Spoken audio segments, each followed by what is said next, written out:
Hey everyone, welcome back to a new malicious compliance video. I hope you had a great day. The first story is called Setting Limits. Years ago I had a job as a half-time telecommuter, back when this was rare. I worked for a small, fairly independent public serving program of a state agency. The other half of my time I had side gigs. This worked well until leadership changed and a big new public resource document began. I was used to being a freelancer. This half-time job with benefits and taxes taken out was not my usual situation. So I operated more like a consultant to their advantage. I only billed them on my timesheet for actual time worked, like a consultant would. So I didn't get paid for breaks or chit-chat time or office party time, didn't use my sick leave and was available whenever they needed me. When this big public resource document project came up, I worked on it at all hours, even until 1 AM to make each of the rolling deadlines. Believe me, the folks in the office were not working this way. This was a state job. But it had been so long since I'd been in a regular job that I didn't have a clue how much this deviated from the other state workers on the team. But more and more work got added until in 1 month I accrued 60 hours of comp time that they owed me, but I couldn't take off because of the deadlines. More work was being added and there was no sign of a plan to get me paid for it. Meanwhile, I wasn't getting to do the work for my side gigs since my telecommute job was taking up so much of my time, so my income was seriously affected. I started setting polite limits, and that's when my relationship with my direct supervisor went way downhill. I would ask, "You've assigned me 3 major projects for this week. I can really do 2 of them at most. How do you want to prioritize?" And this was met with, "Do it on the weekend." And when I said no, he was livid. In retaliation for my modest limit setting, he decided that he was being too flexible with me and that had to stop. He insisted that I choose specific hours and work those exact hours every day. I tried to explain that this would not be to his benefit, but he was really stuck on the idea that this situation was benefiting me, not him. So I picked 8 AM to 12 PM, knowing that most of the staff rolled in about 9 AM, and then I got real strict about it. I took my daily break at the exact time every day, which I'd never even thought about taking before. I started using sick leave for doctor's appointments, which cut into my 4-hour shift substantially sometimes. And I logged off at noon exactly and stopped picking up the phone for my boss or answering his emails for the day. When they didn't have work ready for me until after 12 PM, then no work got done for them that day, just like if I had been in the office with nothing to do, which really didn't help them meet those deadlines. Oh, those voicemail messages he left me. "I know you are there," he'd say at 12:05 PM when I wouldn't pick up. "I need this done. We have a deadline. Why aren't you working now?" Good times. We kept it that way until I quit a few months later, after we worked out how I would get reimbursed for the compensation time. I found it totally astounding that he could not foresee this coming or understand what was happening when it happened. The next story is called Just Air It. India is a big country, and almost every state speaks a different language and has different cultures.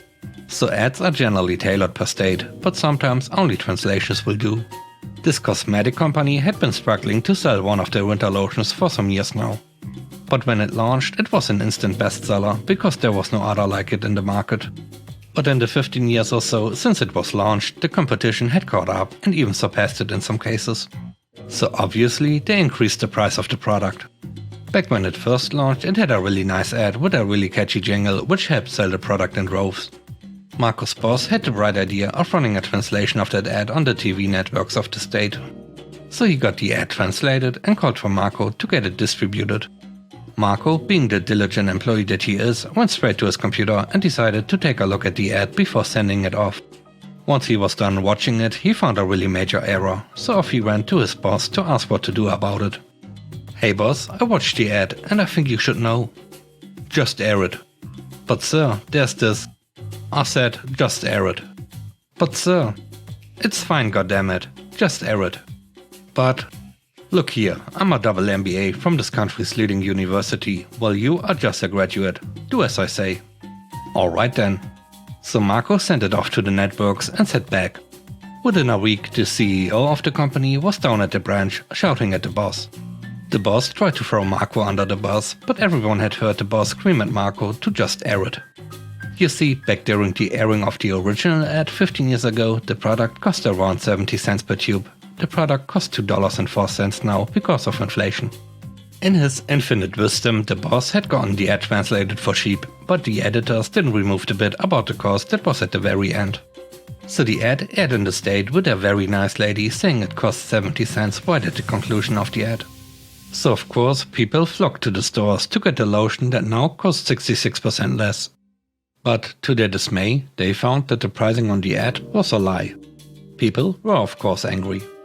To the point that some retailers refused to stock their lotion, because customers would become aggressive when the quoted price was so much more than the price shown on the ad. Instead of sales going up, they went drastically down. Corporates started getting furious complaints, all of them from the same state, so the higher-ups had to intervene.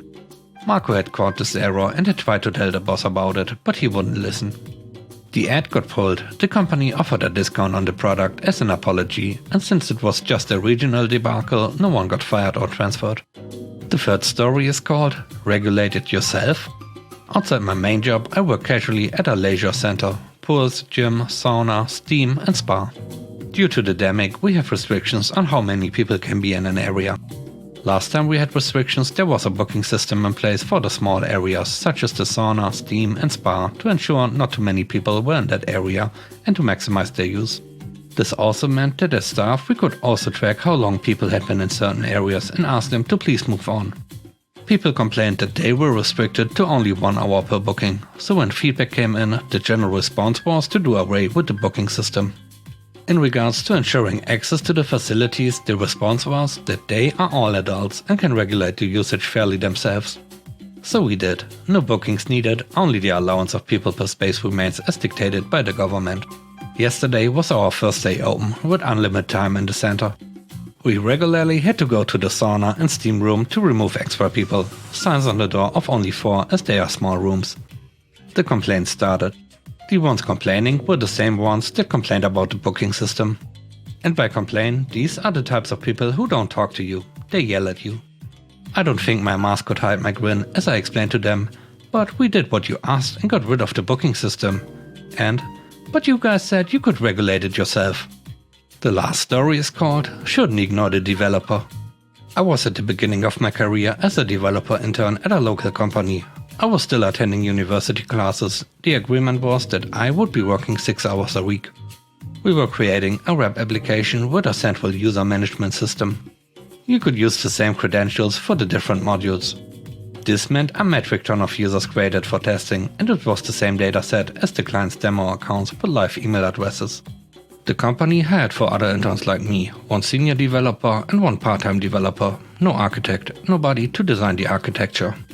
The project was not on a tight budget, yet they wanted to save money on everything. They wanted to use the internal framework that was supposed to make things easier. Spoilers, it made our lives a nightmare, but the order was to use that, we had no say in it. We tried to warn the boss that this whole project is going to be a nightmare, but he simply ignored us at those rare times when he was at the office. We have been missing deadlines every time, nothing was working properly, the system was slow. A logical response from the company was to make us do overtime.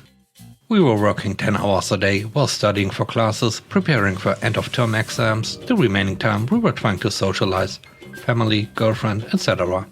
It soon turned out that we would need to put much more effort into the project than the company intended to. The framework had tons of bugs, every release was a nightmare. 12-hour workdays became regular. One of the interns had 270 hours of work in a month. We were paid by the hour, so at least we were compensated in a way.